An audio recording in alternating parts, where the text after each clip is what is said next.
welcome Brad MacIsaac from UOIT. Thank you so much for joining us to shed some light into financial management of online learning in the university sector. So we'll start by asking you to summarize the overall process and cycle of budget management at UOIT. Okay, so I'll try it from a very high level. In the summer, we'll start with really working with finance to do the budget development, start doing some of the preliminary numbers. Right now, UOIT is going through a process looking at potential to change its budget. During the startup years, we've really been doing year-to-year budgeting until we got a little bit steadier. Now that we're in a steadier state, we can move to more like 3 or 5 year budgeting, which is probably a norm across Ontario universities, if not all universities. Also, I'd say that we are right now doing incremental based budgeting, which in essence takes last year's base that an area was given and starts them off with that, and then they just have to come forward with any new requests.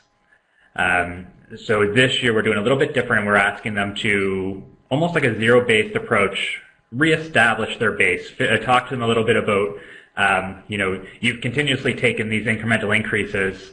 What has changed? Do you still warrant that incremental starting base? And then we'll be moving forward, looking maybe towards incremental plus a hybrid of formula-based, as simple as the number of students you get in an area will get more money for that. So the real budgeting starts in October. Starting in October, we'll sit down, we'll start going through meetings with all of the budget holders, academic council executive, audit and finance committee of the board. And that's where we start to lay out the groundwork of our high-level assumptions. How many students we're expecting to bring in next year, and therefore the revenue that's associated with that. Some general assumptions around, let's say, the costing of faculty increases, how that affects our budget, utility increases, those types of things. In November, we just actually started that this year, more of a review of the variances. So in 13-14, how are areas actually spending compared to what they forecasted to spend?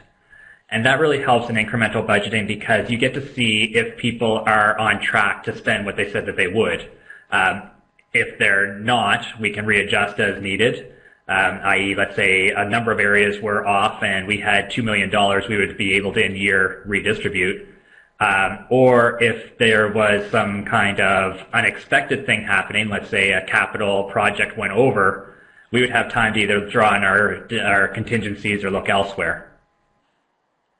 So this comment. Sorry? I was going to sort of do a follow-up question, which is you talked a little bit about having to spend a few years establishing baselines. So that's, I think, one of the sources of data or information that you need to make projections. Are there other sources that you rely upon in order to do your budget projection? Yeah, so there's two ways of looking at it. Let's start with the revenue side. And this is mainly done from my institutional research shop. So I'm the VP of Planning and Analysis, so I have institutional research underneath me. But I also try to do the coordination of all budgets. In other words, the provost leads the budget process. The CFO is, the right hand to be able to provide facts and figures and proper fiduciary guidelines. But it's the provost saying, this is where we want to take the university strategically, and then I'm trying to work with all the different areas to really coordinate what would they require in order to establish that or do that. So starting off with the revenue, the easiest way to say it is we do an enrollment projection. There's a certain amount of money that comes in per student, both from tuition, ancillary fees, but also from the government grant. And what our model is, again, to oversimplify, because it's about a 30-page Excel spreadsheet, 30 undergraduate or 30 graduate programs, 46 undergraduate programs, different fees, different rates for every single one of those, different rates from year to 4 and into graduate studies. But basically what we do is we take the intake for next year and estimate what's happening there, and then apply a retention factor for our current years. And so as far as determining the intake for next year, we'll go around, we'll talk to the deans about the environmental trends, if they have any new programs. We'll talk to recruitment officers.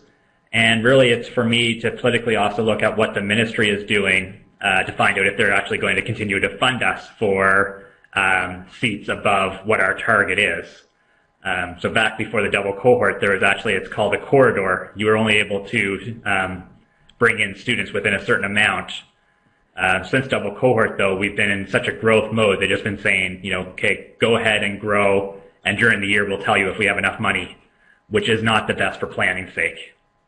Yeah, that sounds really challenging. Yeah. The last part of that is obviously the biggest thing that I look at for predicting on revenue is Ontario population. Especially for us, about 85% of our students are coming from the GTA area.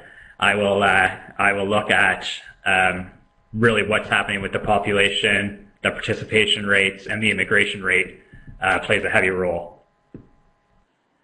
And then as far as setting it from the expense side, probably the largest thing that we have is it's a factor of how many courses we have to run next year. So let's say a psychology program is entering its 4th year. I know that there's 10 new courses that have to be offered. I look at student-faculty ratios and those types of things. Great. Now, I want to sort of bring that around. We've talked high-level overview, which is fantastic. But I wonder if you can give us any insight into differences that you're noting between the financial management of digital or online learning versus the bricks and mortar components of the university. Yeah. I've been thinking about it a little bit, and my first response was there's no difference to the process. The process happens, there are expenses, there are revenues that come in. So initial answer would be there's really no difference. However, there's probably the difference in the activities that need to be funded. So for example, we don't have to buy buildings per se, but we have increased costs for IT, be it bandwidth, Adobe Connect, licenses, those types of things. Then I started thinking about it more, and it's the support services that, you create efficiency. So a school of 10,000 that we are now, we want to grow to 16 or 20,000 because, there's certain things that once you have one of. You have one president, so you create an efficiency. We've set up a whole bunch of student supports that are for face-to-face, and creating the online, how does that change it and what costs are there? So that's part, and the second thing is really the pedagogy. This is where I know I've been parts of debates within even our own university. The reason, I think if we talk to any professor, they would much prefer to teach classes 1 to 20, 20 students, 25 students. However, we have to go and create these classes of 1 to 250 in order to afford the ones of 1 to 20. But with online learning, there seems to be the tendency to move to, the sections or the tutorials, every one of them requiring that with 1 to 20 kind of happening. So I think there's the difference of cost there that has to be examined. And can some classes that are 1 to 500, 1 to 2,000 at some of the larger universities be the same online and be offered 1 to 2,000?